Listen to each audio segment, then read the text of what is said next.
हिंदू धर्मानुसार जब किसी के घर में किसी की मौत हो जाती है तो 13 दिन तक गरुड़ पुराण का पाठ रखा जाता है।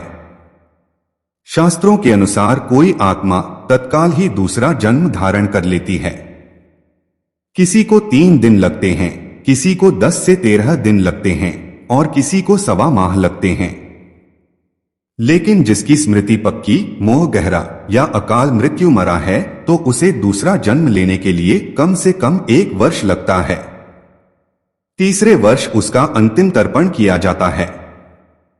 फिर भी कई ऐसी आत्माएं होती हैं जिन्हें मार्ग नजर नहीं आता है और वे भटकती रहती हैं। गरुड़ पुराण में बताया गया है कि आत्मा लगभग 13 दिनों तक उसी घर में निवास करती है। ऐसी स्थिति में यदि घर में गरुड़ पुराण का नियमित पाठ किया जाता है तो इसके श्रवण मात्र से ही आत्मा को शांति तथा मोक्ष की प्राप्ति संभव हो जाती है। इसके अलावा इसमें जीवन से जुड़े 7 ऐसे महत्वपूर्ण नियम बताए गए हैं जिनका पालन प्रत्येक व्यक्ति को बड़ी ही सहजता के साथ करना चाहिए। तो आइए पहले जानते हैं गरुड़ पुराण क्या है।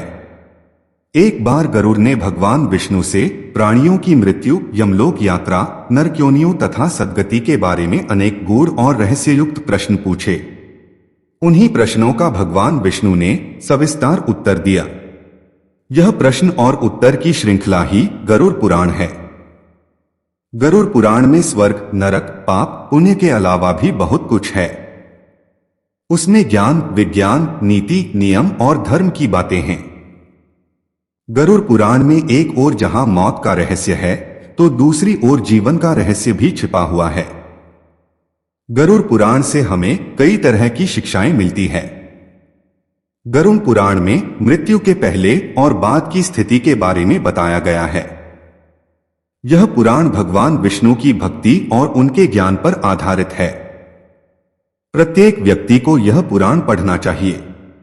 गरुड़ पुराण हिंदू धर्म के प्रसिद्ध धार्मिक ग्रंथों में से एक है।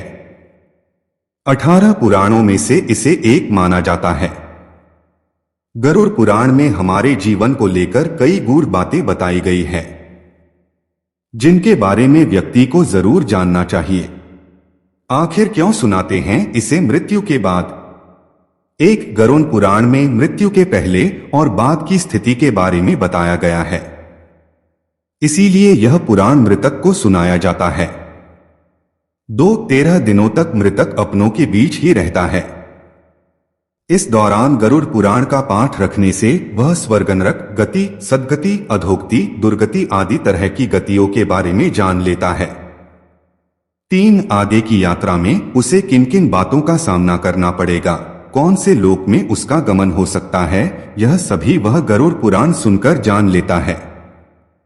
4 जब मृत्यु के उपरांत घर में गरुड़ पुराण का पाठ होता है तो इस बहाने मृतक के परिजन भी यह जान लेते हैं कि बुराई क्या है और सद्गति किस तरह के कर्मों से मिलती है, ताकि मृतक और उसके परिजन दोनों ही यह भलीभांति जान लें कि उच्च लोक की यात्रा करने के लिए कौन से कर्म करना चाहिए। 5 गरुड़ पुराण हमें सत्कर्मों के लिए प्रेरित करता है। सत्कर्म और सुमति से ही सद्गति और मुक्ति मिलती है। 6 गरुड़ पुराण में व्यक्ति के कर्मों के आधार पर दंड स्वरूप मिलने वाले विभिन्न नरकों के बारे में बताया गया है। गरुड़ पुराण के अनुसार कौन सी चीजें व्यक्ति को सद्गति की ओर ले जाती हैं, इस बात का उत्तर भगवान विष्णु ने दिया है। 7 गरुड़ पुराण में हमारे जीवन को लेकर कई गूढ़ बातें बताई गई है जिनके बारे में व्यक्ति को जरूर जानना चाहिए। आत्मज्ञान का विवेचन ही गरुड़ पुराण का मुख्य विषय है। गरुड़ पुराण के 19,000 श्लोक में से बचे 7,000 श्लोक में गरुड़ पुराण में ज्ञान, धर्म, नीति, रहस्य, व्यावहारिक जीवन, आत्मा, स्वर्ग, नरक और अन्य लोकों का वर्णन मिलता है।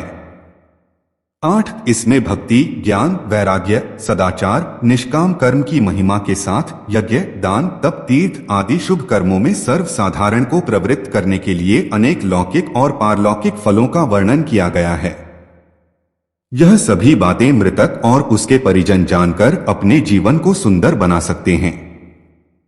9 इसके अतिरिक्त इसमें आयुर्वेद, नीतिसार आदि विषयों के वर्णन के साथ मृत जीव के अंतिम समय में किए जाने वाले कृत्यों का विस्तार से निरूपण किया गया है।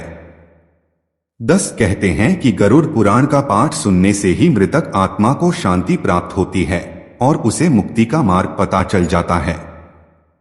वह अपने सारे संताप को भूलकर प्रभु मार्ग पर चलकर सद्गति प्राप्त कर या तो पितरलोक में चला जाता है या पुनः मनुष्य योनि में जन्म ले लेता है। उसे प्रेत बनकर भटकना नहीं पड़ता है। मित्रों, जानकारी अगर अच्छी लगी तो लाइक, कमेंट और सब्सक्राइब जरूर करें।